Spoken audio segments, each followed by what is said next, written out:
మీరు వచ్చి మీ పిల్లల చేతుల మీదుగా మీ పుస్తకాలను తీసుకుంటే చాలా బాగుంటుంది.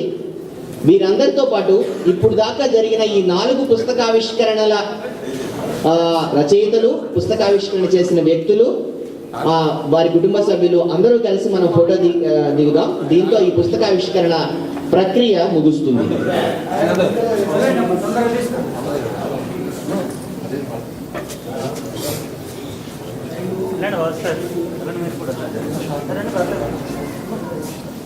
మీరు గమనిస్తే ఈరోజు పుస్తకావిష్కరణ జరిగిన ఈ 4 పుస్తకాలు ఒకదానికొకటి ప్రత్యేకమైనవే.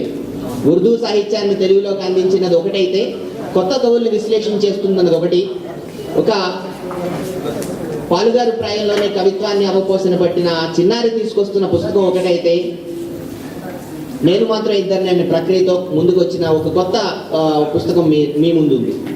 మనందరం కలిసి ఇప్పుడు ఫోటో దిగిన తర్వాత ఈ కార్యక్రమాన్ని రిసీవ్ చేసుకోమన్నట్టుగా మళ్ళీ ఈ కార్యక్రమాన్ని కొనసాగించవలసిందిగా సతీష్ చంద్ర గారిని నేను కోరుతాను.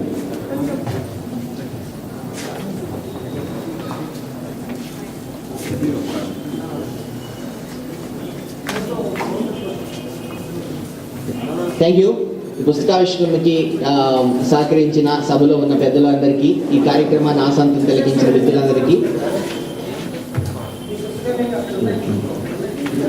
రక్షిత సుమ వారి తల్లిదండ్రులతో పాటు ఒక ఫోటో. అమ్మ, నువ్వు నీ పుస్తకాలు అమ్మకి, నాన్నగారు, లీలావతి గారు.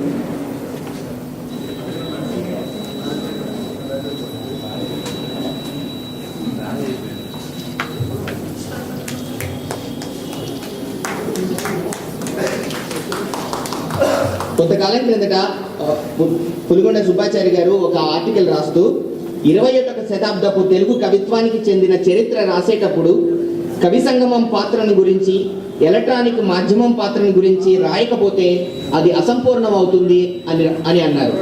ఈరోజు ఈ కార్యక్రమంలో జరుగుతున్న సంఘటనలు ఈ మాటని నిజమైనట్టుగా మనకి నిరూపించబోతున్నాయి. ఇదొక చారిత్రాత్మక ఘట్టం. ఆన్లైన్ పోయిట్స్ మెయిన్ స్ట్రీమ్లో ఉన్న పోయిట్స్కి సమానంగా కవిత్వాన్ని ముందుకు తీసుకొస్తున్న ప్రక్రియ.